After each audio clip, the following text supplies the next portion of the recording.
බදු අඩු කරගන්න තියෙන ක්‍රම තුනක් තියෙනවා. එකක් තමයි බදු වංචා කිරීම.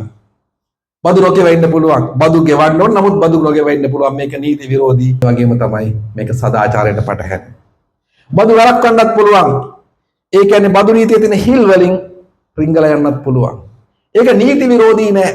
නමුත් ඒක සදාචාරයට පටහැනි. හොඳම ක්‍රමය තමයි බදු සැලසුම් කිරීම. ඒ කියන්නේ යම් කිසි බදු සහනයන් ටිකක් දීලා තිනවා ඒව පාවිච්චි කරන්න. මොන තරම් තියෙනවා. නීත්‍යානුකූලවම ඒ ඔයාගේ බදු වගකීම අඩු කරගන්න දීපු ප්‍රතිපාදනයන් බදු නීතිය ඇතුළේ තියෙනවා. ඒව පාවිච්චි කළා පුළුවන් බදු අඩු කරගන්න. මම කීපයක් ඔයාලට පෙන්නන්න. පදිංචි ගෙදර වික්කන්න බදු නැහැ. ඔයා පදිංචි වෙලා ඉන්න ගෙදර වික්කොත් විකුණන්න කියනවා නෙවෙයි. වික්කොත් ඒක උන්දේසියක් තියෙනවා. අවුරුදු 3ක් ඔයාට අයිති වෙලා තියලා ඒ ඉඩම ගෙදර අවුරුදු 2ක් පදිංචි වෙලා ඉඳියා නම් ඒ ගෙදර වික්කොත් කීයකට වික්කත් බිලියන ගානක ලාභයක් හම්බුණත් ඒකට ටැක්ස් ගෙවන්න ඕන වෙන්නේ නැහැ. රයිට්? හැබැයි ඔයා ඉඩමක් අරගෙන ආයෝජනයක් විදිහට තියාගෙන ඉඳලා වික්කොත් ඒකට 10%යි ටැක්ස් උනේ මේ මාර්තු 31 වෙනිදා වෙනකන් අප්‍රේල් 1 වෙනිදා ඉඳලා ඒ බද්ද 10%ට 15%ට වැඩි කරන්න ඕන. හිල් වලින් රිංගනව නෙමෙයි. ඒ නිසා ඔයා ආයෝජන විදියට ඉඩම අරගෙන දැම්මොත් ඒකේ උපරිම බද්ද 15%යි දැන් ඉස්සරහට.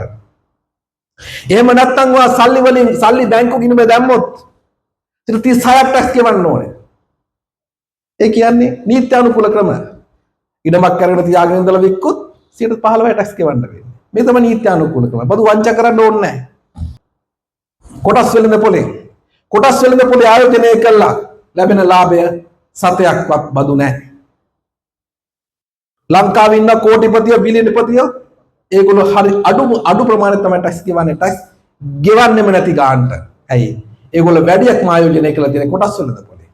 ඒක ලැබෙන ලාභාංශත් බද්දට යටත් වෙන 15%යි. ඒක ලැබෙන ලාභයේ බද්දෙන් සම්පූර්ණයෙන්ම නිදහස්. ඒකනේ අර ඇමරිකාවේ ඉන්න බිලියනපතියක් වොරන් බෆර් කියන්නේ එයා ටැක්ස් ගෙවන්නේ යාගේ සෙක්‍රටරි ගෙවනවට වඩා අඩුවෙන් කියලා. මොකද යාගේ සම්පූර්ණ ආදායම හැදිලම තියෙන ආයෝජන ආදායම. අවුරුදු රුපියල් ලක්ෂ 6ක් අඩු කරගන්න පුළුවන් සෝලර් පැනල් දැම්මොත් වාගේ ආදායමෙන්. ඔයා සැලරි ගන්නවා නම් ඒකේ ටැක්ස් එක අඩු කරගන්න පුළුවන් එකක් තමයි ඔයා සෝලර් පැනල් දැම්මොත් ඒකේ කොස්ට් එක අඩු කරගන්න පුළුවන් රුපියල් ලක්ෂ 6ක්. මේක ව්‍යාපාරික මහතුරුන්ට වැදගත්. ඔයා ව්‍යාපාර කරගෙන යනකොට ඔයා වියදම් කරනවා. ව්‍යාපාරික ආදායම බද්දට යටත් වෙන්නේ ඒක සුද්ධ ආදායම. සියලුම විකුණුම් වලට සේල්ස් වලට ටැක්ස් ගෙවන්න ඕන වෙන්නේ නැහැ. සුද්ධ ලාභයට තමයි ටැක්ස් ගෙවන්න ඕන වෙන්නේ යම්කිසි ගණනය කිරීමකට අනුව. හැමෝම මේක දන්නේ නැහැ. මේක ළඟදී ආපු සංශෝධනයක්. යම්කිසි මුදලක් යම්කිසි වියදමක් සල්ලි වලින් ගෙවලා තියෙනවා නම් බැංකු ගිණුම හරහා යන්නේ නැති විදියට ගෙවලා තියෙනවා නම් ඒක වියදමක් විදියට අඩු කරන්න දෙන්නේ නැහැ. හිතන්න ඔයාගේ විකුණුම් කියන ලක්ෂ 50යි. ඔයා බඩු අරගෙන තියෙන ලක්ෂ 40ක්. ලක්ෂ 40ට ඔයා චෙක් නම් දීලා තියෙන්නේ ක්‍රොස් කරපු චෙක් නම් දීලා තියෙන වගේ ලාභේ ලක්ෂ 10යි. ලක්ෂ 10 විතරයි ටැක්ස් ගෙවන්න ඕන වෙන්නේ. හැබැයි මේ ලක්ෂ 40 වියදම් කරලා තියෙන සම්පූර්ණයෙන්ම කාසි වලින් නම් නෝටු වලින් නම් ගෙවලා තියෙන්නේ.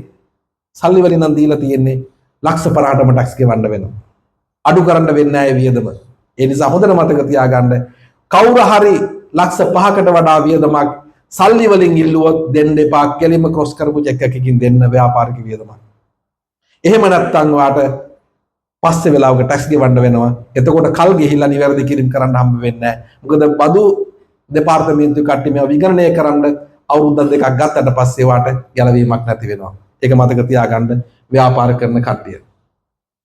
ඒක විස්තරාත්මක වීඩියෝවක් තියෙනවා මේ QR කෝඩ් එකේ.